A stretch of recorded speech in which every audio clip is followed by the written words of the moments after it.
Hello, so this is going to be a review of the All Souls Trilogy by Deborah Harkness. This is the last book in the trilogy, the Book of Life. The first book is A Discovery of Witches, and The Shadow of Night is the second book. So, to give some background on this book and my experience with this book, I went to my library book sale and I went to the Friends of the Library section and I saw this book. And then I quickly realized this is the last book of the trilogy and I did not want to start at the end. So I went ahead and requested the first book and the second book. So to get into the first book, A Discovery of Witches, is, like I said, this is by Deborah Harkness. It starts off with the main character, Diana. I blocked some of this book out from my memory. Diana, and she's apparently a witch, and she kind of has suppressed it over the years, and so she doesn't really use her witchcraft and everything. But she's a scholar, and she's like at Oxford, I think, teaching. She's just very, very well educated, very intelligent woman, apparently. And so she goes to the library while doing some research, I guess kind of during a break, summer possibly. And she ends up getting this book. And it starts this whole downward spiral of events, because this is a very important magical book.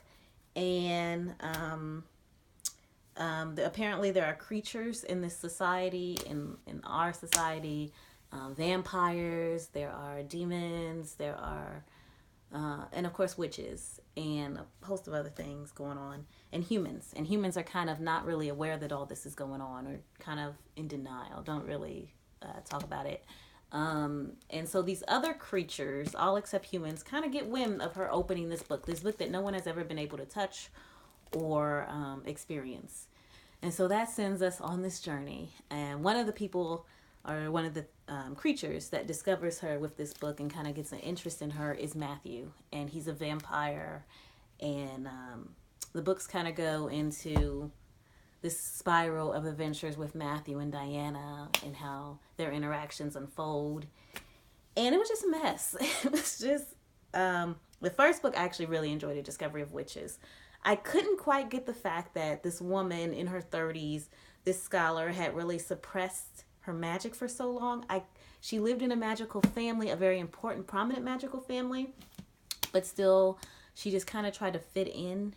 And I kind of understood that, but then I didn't, because it's like, hello, you have this power to anything you wish in the world, anything you want in the world.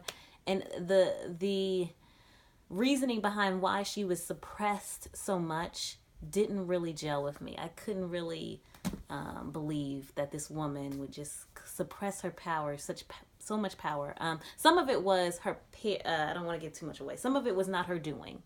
But then other parts of it were just kind of a complete disinterest as well.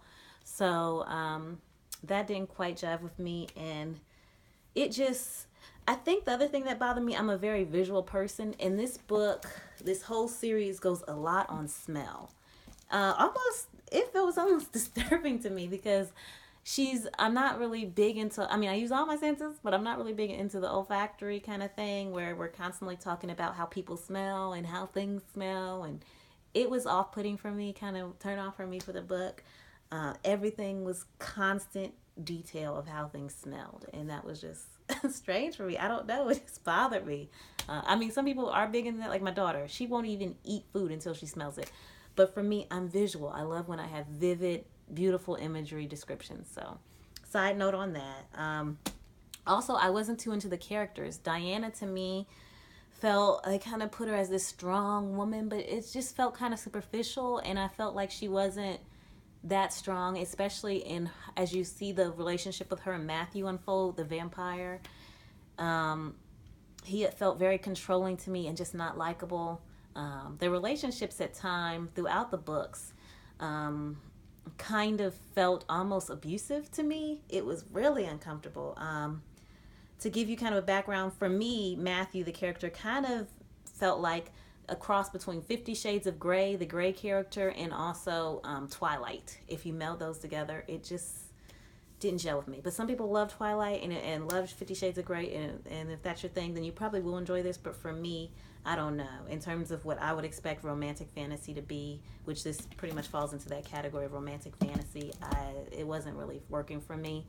So to back up a bit, book one, like I said, I did enjoy. I did like. It was kind of interesting. I wanted to see it develop more. When we got to book two, A Shadow of Night, it just all fell apart. My gosh, it just all fell apart. She goes into this Elizabethan era, and it takes a whole nother turn. And this is where it lost me. We go into like the 1500s. In this Matthew character, I'm sorry I'm giving you a lot of details, but this is how the book feels. We have a lot of characters, a lot of details. All the books feel that way. A lot of characters, a lot of details.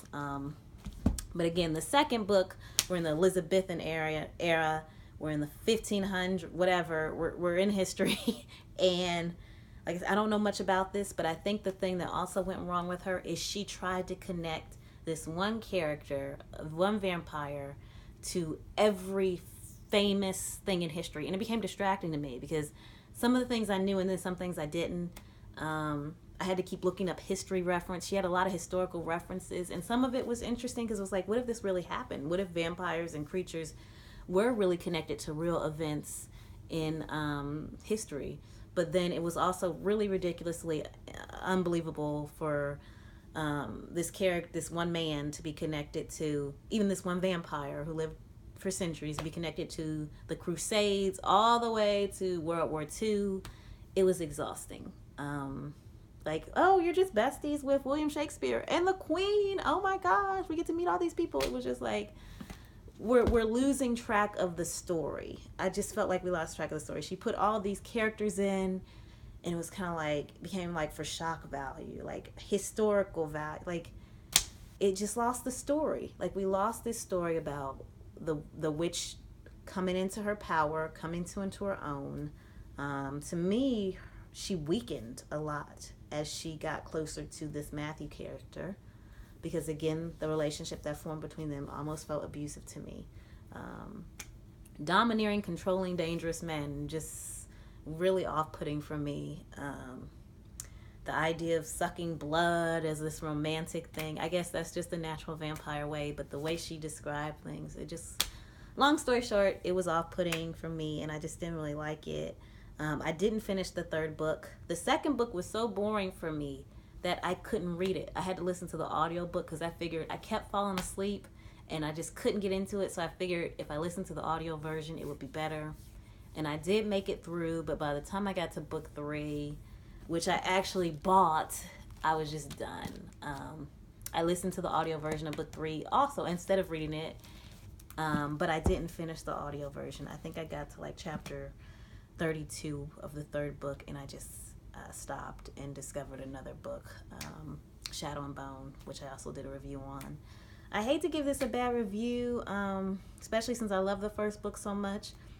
Since I own the third book, I may go back and just read it again. I definitely will not be touching the second book again. That was just a level of torture I don't want to go back to.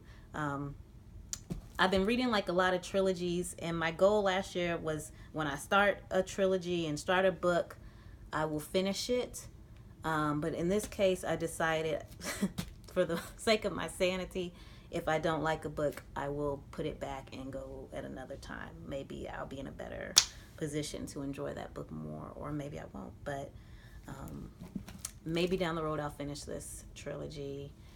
Sorry for this rambling review, but this is how the book felt to me. It just felt like rambling.